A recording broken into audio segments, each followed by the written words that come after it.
It's time for Cats Talk Wednesday. Small town and big city joined forces. Vinny Hardy of Lynch, Kentucky, and Terry Brown of Louisville, Kentucky, team up to give you free-flowing, laid-back sports talk. Focus on Kentucky Wildcats, as well as pertinent information in the NBA, NFL, and Major League Baseball. What's going on, everybody? Cats Talk Wednesday on a Thursday, coming to you courtesy of the BS3 Network, BS3TVLive.com. You can check out our episode there on Roku. We're streaming on YouTube, Facebook, and Twitter. Follow us at Cats Talk Wednesday. On Spotify, subscribe, give us the little 5 stars, leave a comment on YouTube as well. Flying solo right quick. Had to reschedule from our usual Wednesday spot because we're here on Thursday. I know some were wondering where we were or wondering what time we were going to stream, and it just didn't work out. I had a friend of mine, his father passed away yesterday. So, and him and his wife and their daughter were actually out of town, taking their daughter to a specialist. And so he wasn't actually in town when his father passed. So they were trying to drive and get back to the hospital. And his father passed away. I was at his house because his father-in-law is up in years and he lives with them. Didn't want him to be there by himself as you're getting updates and wondering what's going on and what's happening at the emergency room and all that. So that's why we rescheduled yesterday, weren't on yesterday, and coming to you with a quick little episode right now. But TB and I should be back doing our normal thing next Wednesday evening. Got a couple guests scheduled. Yesterday had fellow Harlan Countyan Paul Gaffney, 15-year Harlem Globetrotter, scheduled to join us. He had been on with us before, I think 2018. So it was 6 years ago when Paul was on with us. But he's got a big event that he has coming up. He's going to come on and promote his event that was coming up for this weekend, but the weather is affecting that. The hurricane is coming up. So his event got rescheduled till next weekend. So we're going to have Paul Gaffney on next Wednesday. So all that's going to work out. Everything that we said about Paul coming on yesterday is going to get pushed back a week. His appearance on here and then his event coming up that we'll let him talk about and promote here on the podcast. We'll talk about his time with the Globetrotters as well. And, the longtime listeners remember we had Paul on and he's good people. So it's going to be a fun episode. Got Clayton Truder coming up next week also. He's been on with us before. Author. His book Boston Ball is out about Jim Calhoun, Rick Pitino, and Gary Williams. Those 3 coaches coming from small colleges in Boston and then the impact they had on college basketball. So both of those guys will be on with us next week. We'll get that information out as we get closer as far as the times and everything. And you know where to follow us to find all that out. So we are one day further away from the debacle that was the South Carolina game as the Cats got dismantled by the Gamecocks for the 3rd year in a row, 31-6 at Kroger Field. Excuse me. And, that was the make or break game, the big game everybody focused on. Everybody on our end had circled. You got to beat South Carolina because Georgia's coming and want to have the season you hope to have and keep enthusiasm and all of that stuff that we talk about. Beating South Carolina, ending that 2-year losing streak to Shane Beamer would be great. We appear to be better than them on paper. They struggled to beat Old Dominion at home.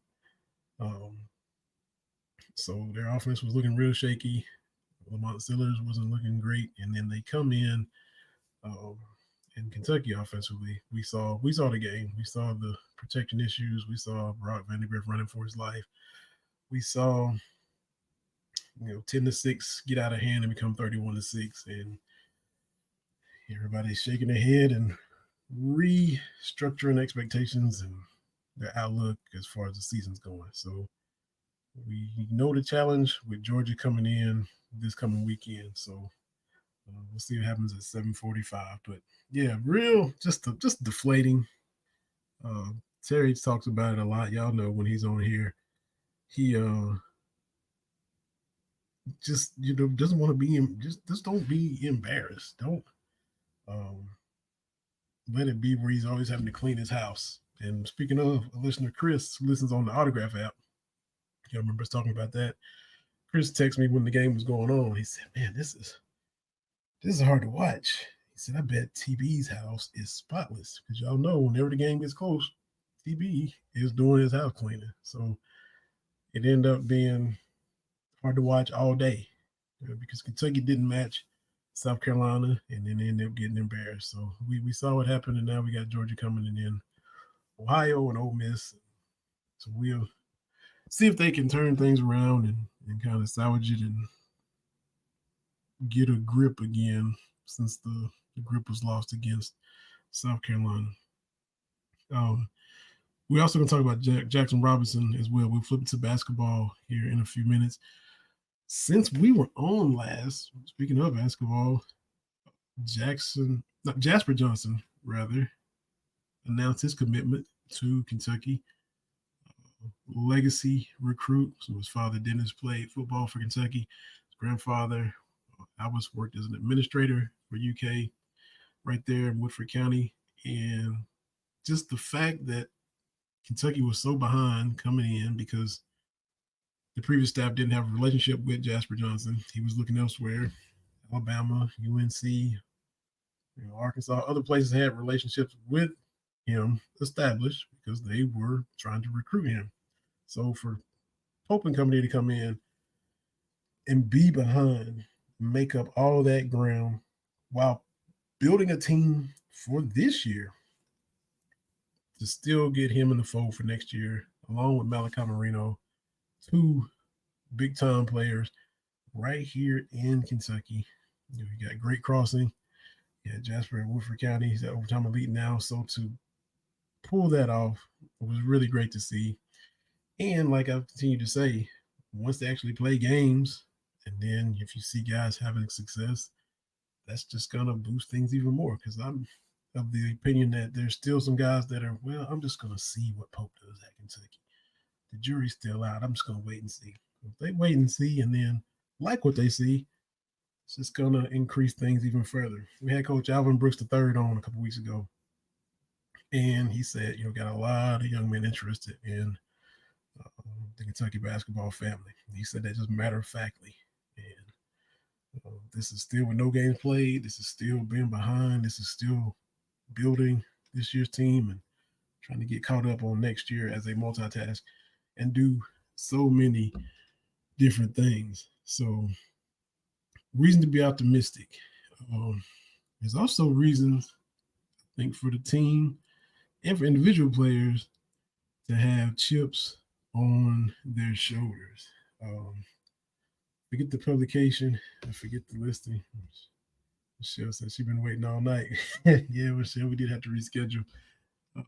Word on last night. So appreciate you waiting and hopping right in because you're the number one fan on YouTube and on Twitter and has been for a long time. And on Facebook, that is Bonnie Whitehouse. She is the exact same way on the Facebook page when it comes to liking the comments and checking in on the shows. We definitely appreciate y'all listening each and every week. But so where Kentucky was listed as the 41st most talented team in the country. As far as just the roster as a whole, the talent on the roster is ranked number 41. So if you're the team that they haven't played together, they have a lot of experience at other places, played a lot of college basketball at other places, but they're ranked the 41st most talented team in college basketball. So that I'm thinking will probably be motivation. Probably, hey, we're better than that. And just fuel. Everybody saw The Last Dance. Everybody saw Michael Jordan talking about, hey, I took that personally. So all the guys can take that personally. Colin Chandler, Lamont Butler, Jaxon Robinson, Otega Owe, Andrew Carr, Brandon Garrison, all the guys see that and see, hey, 41st. Same thing for Jaxon Robinson. See, I put on the banner, Jaxon Robinson isn't happy, and that's a good thing. When you see that, Jaxon Robinson isn't happy, maybe you think, oh no, is it NIL? Oh, is it this? Is it that? No, he is unhappy because the March Madness account, Andy Katz, put out his top, let's see, wing players for 2024-2025. The official March Madness account, NCAA March Madness, 16 guys, the top 16 wing players in college basketball.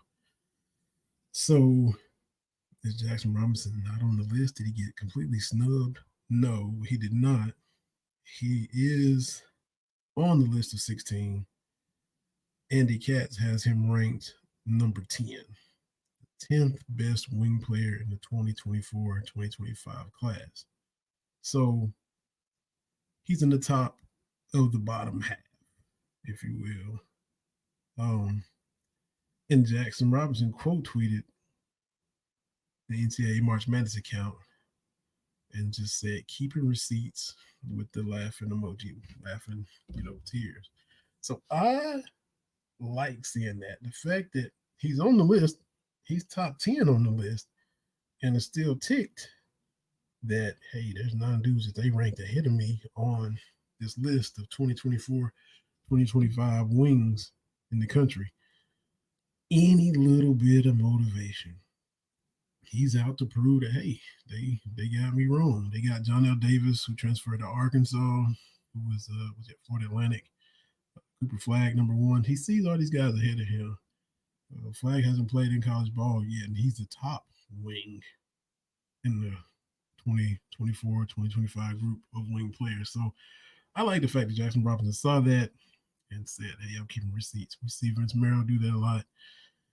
In any type of motivation. Like I said, we saw MJ, remember when Randall Cobb was at Kentucky, he used any kind of correct, incorrect, fair, unfair type of slight,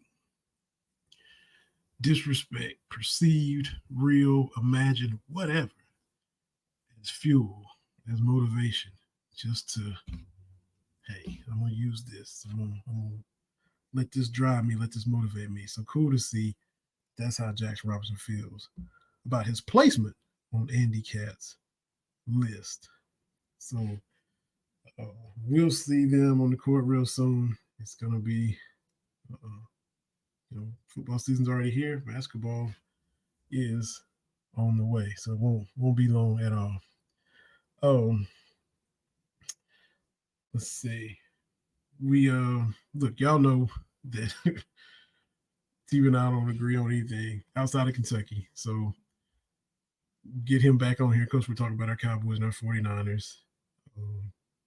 Both of them are 1-0. Both of them ended up signing all of the key players that were having contract disputes. The Cowboys got CeeDee Lamb, Dak Prescott signed at the 11th hour. Dak really at the 11th hour, like Sunday before the game against Cleveland. The 49ers get Brandon Ayuk, Trent Williams signed, and I was hoping so much that they would walk. I was hoping Ayuk would be with Pittsburgh and Trent Williams could go anywhere. Just whatever to weaken the 49ers, I'm all for it. But they got everybody signed. They both handled business in week 1. You see TB on Twitter, he's going to Minnesota again because the 49ers are playing the Vikings in Minneapolis again. And we saw it happen last year. The Niners rode out there and, stubbed their toe against the Vikings. And, TB, of course, is hoping that doesn't happen again. The Vikings already surprised me by beating the Giants. I mean, I thought Daniel Jones could beat Sam Darnold, but I was wrong on that. So We shall see, man. And of course, the Cowboys and Niners are coming up. I think later on they play each other, so y'all will see TB not talking trash again like we always do. We also we'll probably talk about it again. Had the passing of a couple of legends. Y'all know I get made fun of for the movies I don't watch, but I've seen multiple movies with the great James Earl Jones. Just an iconic actor across many fronts. 93 years of age, from Star Wars to Coming to America, which is probably my favorite. Prince of King's father, King Joffrey. My son works. I tied my shoes once. It was an overrated experience. Just so many classic lines. The Field of Dreams movie, Sandlot, the baseball movies, the clip where he did the national anthem, recited it for the All-Star game in Baltimore in '93. Just an absolute legendary figure who passed away at age 93. So he'll definitely be missed. And that was followed up with the passing of Frankie Beverly, lead singer and founder of Maze, who you can't have a cookout or family reunion without Maze's music being played prominently at the function, at the gathering. Happy Feelings, Southern Girls, Before I Let Go, so many. My favorite, Feel That You're Feeling. You can't play Feel That You're Feeling, the Live in New Orleans version from the Live in New Orleans album, and not be happy at the end of the song. If you're down when you hit play, you're feeling better after that 9 minutes of music. So Frankie was just great. 77 years old. He'd been sick for a while. Of course, out of Philadelphia. We talked about a few weeks ago. Jalen Hurts. Big fan of Maze because his parents played it. He grew up on it. And Jalen is at the concert there and up on stage with Frankie. So just to see how Maze just spans so many generations, so many young people. Jalen Hurts in his 20s, old enough to be Jalen's dad. And here he is liking Maze just like myself and my parents because that's what he grew up on. But I had my little ego shade, but I had to give him respect for that because he had respect for the legend that's Frankie Beverly. Got to see Maze in 2014 down in Birmingham at the BJCC, the Birmingham Jefferson Coliseum. And so at this time, Frankie would have been 67, 68, going on right around in that range. And he hadn't lost nothing. I mean, he sounded the same there at that advanced age as he did on the album, on all the records that you listen to. I mean, so just a legend, a great entertainer, on tour all the time, and just put on a show every single time. Michael Lawson, fellow Harlan County in the building. Cats Chat had those guys on, Michael and Mark on a few weeks ago, and they were kind enough to have me on their podcast. They're doing very well with a few weeks ago as well. I have to get them back on sometime as well. Michael, the play-by-play guy for our Harlan County Black Bears basketball team. And so it was a great job. Just came off a state tournament run, as y'all know, with the Black Bears. Made it all the way to the title game against Travis Perry and those Lyon County Lions. So definitely check out the Cats Chat, fellas, when you get time to. I think they're on Wednesday as well. Look, Wednesday is the day to do your podcasting. Unless you have to reschedule like I am. And today is Thursday. But appreciate y'all that are taking the time to tune in and watch right now, even though we're on a different day. Right quick, too, we got to put in a word from sponsor and get that done. And before the show's over with, so we'll step aside for a few seconds and let the ad play. So here y'all go. You got 5 on it? With the $5 meal deal at McDonald's, you about to eat. Your choice of a tender, juicy McChicken or a hot, cheesy McDouble sandwich and a crispy 4-piece McNuggets and a small fries and a small drink for just $5. Money. Woo. 5 gets you more at McDonald's. Prices and participation may vary for limited time only. With the $5 meal deal at McDonald's, 5 hits different. 5 gets you a McDouble or a McChicken and a small fry and a small drink and a 4-piece McNuggets. 5 gets you more at McDonald's. Prices and participation may vary for limited time only. So, one Lincoln is all it takes for at McDonald's. And it's always good. You know what it is. So appreciate the spot and the ad being there. Able to get that in to the show. We talked a little bit about the Cats in Georgia. We already know what a challenge that is, and you just can't help but be deflated after the South Carolina game. And now, why does it have to be Georgia? Oh man, that you hope they would have been playing better and had some momentum. And no matter when you play Georgia, you know what it's going to be. But the fact that it looked like that, and then here comes Georgia. And the Cats are injured, very, very injured. Jason Patterson, the availability came out. You already had Trainum out. Even thinner and running back. Jagger Burton, doubtful. Hits on the line.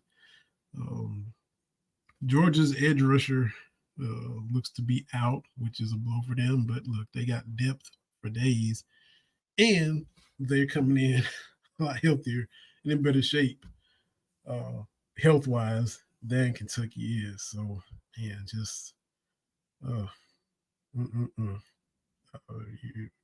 hope the Cats just try to find some pride, like others have said. You hope that maybe it is raining and whatever you can, anything to kind of slow Georgia down. You hope for that.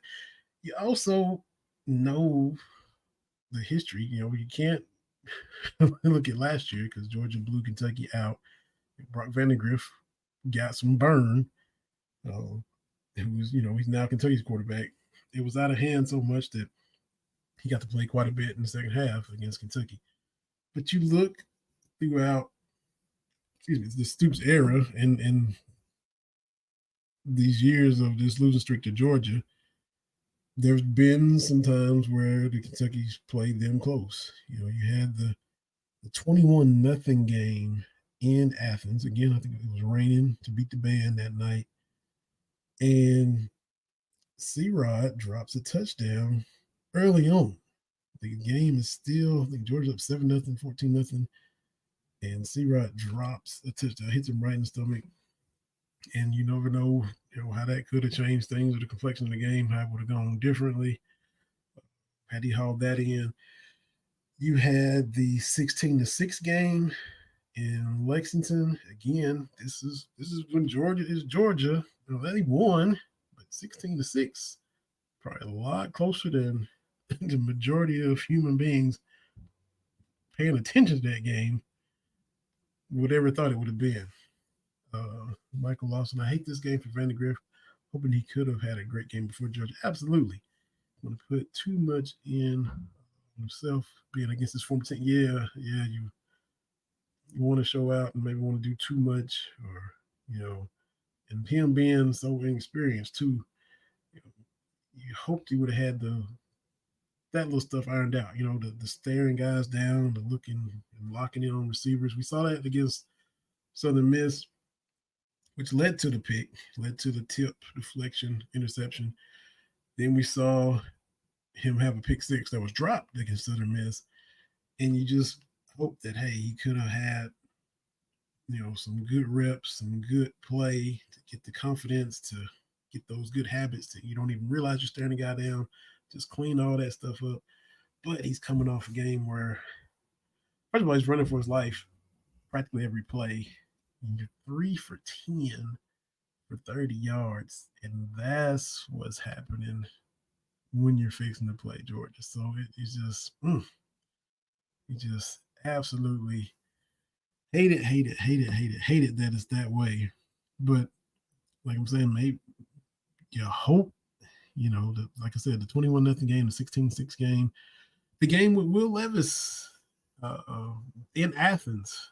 Georgia wins 30-13. I think Kentucky played them closer than anybody that year. And that was, look, Georgia's been Georgia for a while. That was when they were really Georgia, that, absolutely insane defense. Jordan Davis and, blanking on all that. Mingo, I think, and all those guys when they were even more loaded then than they are now. So we've seen Kentucky hang in with them, as good or better than everybody besides Alabama. As far as people that have been losing to Georgia, Kentucky's had some good showings. It's hard to see that happening Saturday based off of what we saw last week, but maybe they can find that. The offensive line can dig in and find some chemistry together. There's some experience on that offensive line.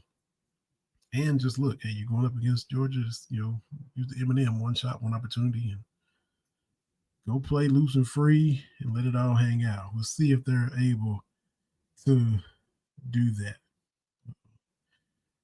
As mentioned, we'll have the rest of the reschedule next week.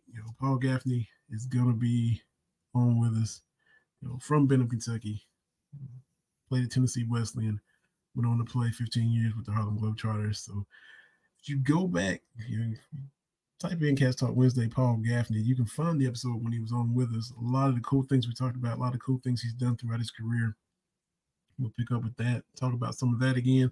Some of the cool things that we didn't get to talk about, because he's done so many amazing things. Dude's had a great, and he's doing great things now. We'll talk about that as well, what he's done post-career as well. So y'all be sure to tune in for Paul Gaffney and Clayton Schroeder next week.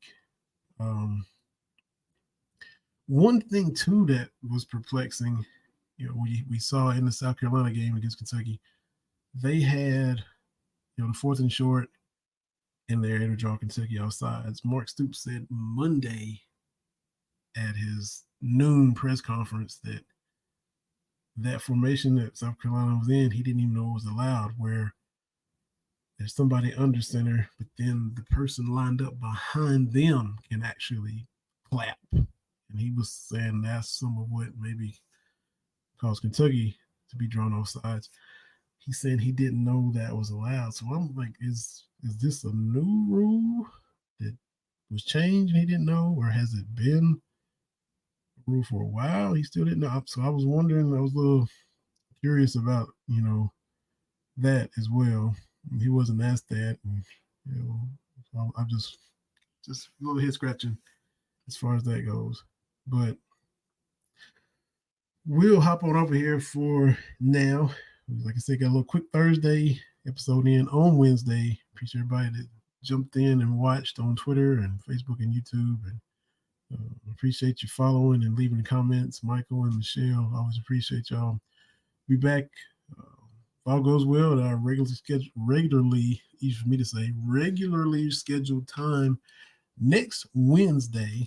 We just start about 6:30 or so, and then we'll have our guest on. We'll talk about Kentucky, Georgia, TB, hopeful 49ers revenge against the Vikings up in Minneapolis. We'll talk about all that and more next week. Be sure to follow and subscribe, Facebook, Twitter, Spotify, wherever you get your podcast. You can listen, rate, review, tell your friends about us, and we would definitely appreciate it. So until next time, appreciate Ben Sutter to the BS3 Network. Appreciate all our listeners. But another episode of Cats Talk Wednesday. We'll see y'all next Wednesday at our regularly scheduled time.